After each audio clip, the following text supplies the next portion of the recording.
Bonjour à toutes et à tous et merci de nous retrouver pour un nouveau numéro de 100% Quintet Plus. Nous allons étudier ensemble l'événement de ce lundi 23 décembre sur l'hippodrome de Deauville. Les galopeurs seront à la fête. Une petite parenthèse galop en plein meeting de trop, ça fait du bien. Donc le Quintet se disputera dans la première épreuve du programme. Il s'agit du prix du Mont-Saint-Michel. Il s'agit d'un handicap réservé à des chevaux âgés de 3 ans et au-dessus. Nous allons planter le décor donc avec un handicap disputé sur 2500 mètres, évidemment sur la piste en sable fibré.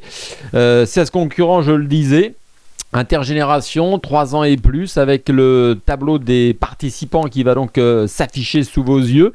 Et vous avez au départ des spécialistes pour certains de ce genre de tournoi, à savoir des gros handicaps. À l'image de Kozazitzepel, l'As qui est donc entraîné en Allemagne par Sarah Steinberg. Vous avez Cassius, le numéro 2 Centrical, Kaleo Palace ou encore le 6 Devil in the Sky, des chevaux dont nous allons parler. Pour quelle raison? Car ils se sont illustrés tous les 4 dans une course de référence qui nous sert évidemment d'appui pour l'analyse de cet événement. Soulignons également la présence d'Umberto Rispoli, le jockey italien associé au numéro 5 Guédard, qui a également son mot à dire car c'est un cheval de tenue et qui reste sur une victoire. Umberto Rispoli, qui est donc désormais basé de l'autre côté de l'Atlantique aux États-Unis, eh bien, est en France pour quelques jours et en profite pour monter. Donc c'est avec plaisir que nous le retrouvons dans les pelotons. Dans la deuxième partie du tableau, vous avez des chevaux susceptibles de tirer leur épingle du jeu. On pense notamment au numéro 10 Ideal King, qui pourrait se rappeler notre bon souvenir et qui est un cheval qui a signé quelques belles performances sur la PSF, notamment Deauvillaise. Nous avons Hollywood African, le numéro 11, qui a vu évidemment sa marge de manœuvre se réduire, mais qui aime également cette surface sableuse. Le 12 I Am Believer, qui pourrait tirer son épingle du jeu. Storm City, qui reste sur une facile victoire. En bas de tableau, le 15 Alerio aussi c'est illustré lors de ses dernières tentatives. Et le numéro 16, c'est Starecto, qui, quant à lui, tentera, ma foi, de gravir un échelon supplémentaire, ce qui ne sera pas évident pour ce 3 ans. Mais dans les handicaps, tout est possible. Voilà donc les forces en présence de ce quintet disputé lundi 23 décembre sur l'hippodrome de Deauville. Nous allons tout de suite entrer dans le vif du sujet et débuter l'analyse.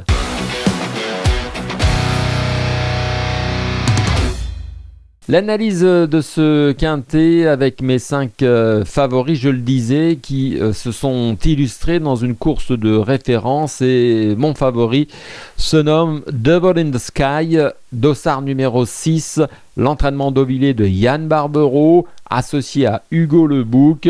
Devil in the Sky est un magnifique cheval physiquement qui, comme on le dit chez les trotteurs, à mon sens, est en retard de gain. En tout cas, nous allons regarder une course de référence le concernant. Et alors, ouvrez bien vos yeux avant de lancer cette course de référence.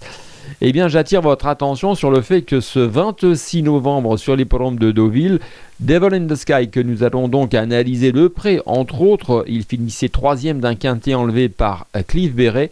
Dans cette course, il y avait la casaque rouge de Cassius. 2e, il y a la casaque verte de Centrical, qui avait fini 4e, et il y a la casaque bleu et rose de Kaleo Palace qui terminait 5e de ce quintet. Désormais, Manon va nous envoyer cette course de référence. Ouvrez bien vos yeux, avec dans la phase finale, eh bien, la casaque bleu et rose qui est donc aux avant-postes, Kaleo Palace, mais qui petit à petit sera dominée dans la phase finale, terminant néanmoins 5e. Vous avez la casaque rouge Cassius, eh bien, qui prononcera un bel effort, faisant illusion pour la victoire. Dans son dos, Devil in the Sky, qui va l'attaquer jusqu'au bout. Et Centrical, la casaque verte, que vous avez peut-être eu le temps de voir quasiment parmi les derniers à l'entrée de la ligne droite et qui a remarquablement terminé, vous l'avez vu, donc à la 4e place. Donc évidemment, vous aurez la possibilité sur notre site de revoir et revoir cette course de référence. Alors, on récapitule. Cassius Casaque Rouge a bénéficié d'un bon parcours, quoique un instant né au vent en dehors, mais qui a trouvé les ressources nécessaires pour aller jusqu'au bout. Devil in the Sky l'a filé. C'est une belle performance dans cette catégorie et sur cette surface pour Devil in the Sky. Centrical, évidemment, c'est l'une des notes puisqu'on l'a vu finir de l'arrière-garde. Et Kaleo Palace, en cheval dur, ma foi, n'a pas à rougir de cette défaite, terminant tout de même à la 5e place. Voilà, donc en résumé, on fera confiance à Devil in the Sky, qui a démontré en tout cas qu'il était susceptible de remporter un gros handicap incessamment sous peu et sous une valeur maintenant beaucoup plus raisonnable. Nous allons enchaîner avec mon deuxième favori, donc on va tourner autour de ces chevaux avec le numéro 3, Centrical. Alors vous l'avez vu bien finir, on va regarder une autre course de référence le concernant, elle date du début du mois. C'est précisément le 8 novembre, début du mois de novembre, pardon. C'est le 8 novembre sur les Pentes de Deauville où ce jour-là, Centrical terminait deuxième en battant qui? Eh bien la Casaque Rouge de Cassius. Alors cette fois-ci, Centrical était monté un petit peu plus près de la tête. Le peloton était peu fourni, seulement 9 concurrents. Centrical Casaque Verte, donc monté un petit peu plus près de la tête, a bien accéléré dans la phase finale, battu par Rodena. Et Cassius Casaque Rouge, eh bien, s'est heurté à la ténacité de Centrical, mais on voit bien que ces deux chevaux se tiennent de très près. Tout cela pour vous signaler la forme de Centrical, la forme de Cassius, l'aptitude à la PSF, une situation sur l'échelle des valeurs qui lui offrent de belles perspectives, en tout cas en ce moment dans cette catégorie. C'est la raison pour laquelle je lui ai donc fait confiance. Évidemment, Cassius fait partie logiquement de mes favoris, pour rester logique, avec cette fois-ci une statistique, puisque Cassius, vous l'avez vu lors de nos deux dernières courses de référence, donc maintenant vous avez saisi un petit peu dans quel bois il est taillé. Et ce Cassius, eh bien, en fait, il affiche un 100% de réussite sur le parcours du jour. Il ne l'a emprunté que 2 fois durant sa carrière, et il a terminé à chaque fois sur le podium. Donc c'est de bel augure pour ce cheval qui, ma foi, affiche une forme étincelante en ce moment. Et on l'avait souvent vu briller sur les pistes en gazon, mais désormais sur la PSF, il a également la possibilité de trouver de bons engagements. Il a connu un passage à vide, on l'a vu entre fin d'année 2023 et puis mi-2024. Et là, il a l'air vraiment sur la voie du renouveau. Une situation sur l'échelle des valeurs, évidemment, qui s'est améliorée puisque dans sa jeunesse, il s'était illustré au niveau semi-classique. Donc là, il semble avoir trouvé sa voie. Nous allons donc en profiter. J'enchaîne avec mon favori suivant, c'est Kaleo Palace, le numéro 4, que l'on a vu également briller sur nos courses de référence. Mais là, on va se rafraîchir la mémoire et on va faire un bond en arrière de quasiment un an, enfin une bonne année, puisqu'il avait gagné ce Kaleo Palace le 5 décembre 2023. Une course de référence intéressante et vous allez voir qu'il est tout de même solide ce cheval puisque ce jour-là, il avait contourné le peloton, voyageant le nez au vent et trouvant les ressources nécessaires dans la ligne droite pour s'imposer. Il avait progressé tout en dehors de la piste, il avait accéléré, creusant l'écart et pour finalement résister à Arcachon qui était revenu sur lui. Donc ce Kaleo Palace a une très belle aptitude sur les pistes en sable fibré, notamment sur celle de Deauville.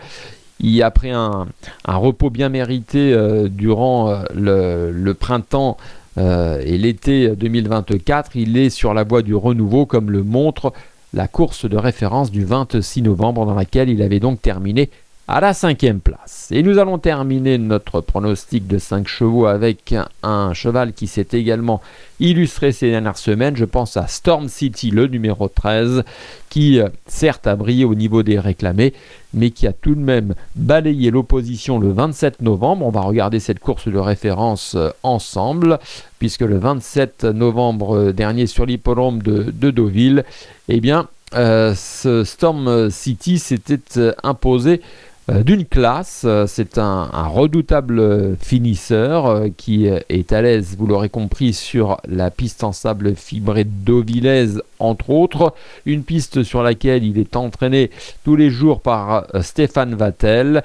Alors, il a tout de même été pénalisé de 2 kilos sur sa victoire dans un réclamé en dernier lieu, mais le lot était de bonne facture, donc on s'attend à ce qu'il répète. On l'espère en tout cas. Il se retrouve en bas de tableau à 55,5 kg associé à Théo Bachelot. Donc ça, la forme, son aptitude à la PSF, un poids raisonnable, 55,5 à l'image d'une valeur. Donc on est obligé, je pense, de le retenir dans des combinaisons. Voilà en ce qui concerne mes favoris. Avant de récapituler, n'oubliez pas que vous avez la possibilité de vous abonner à notre chaîne, activer les notifications, envoyer des messages, envoyer des pronos. N'hésitez pas à le faire et à partager aussi toutes les informations nécessaires à l'élaboration d'un bon pronostic. Allez, on passe à notre choix.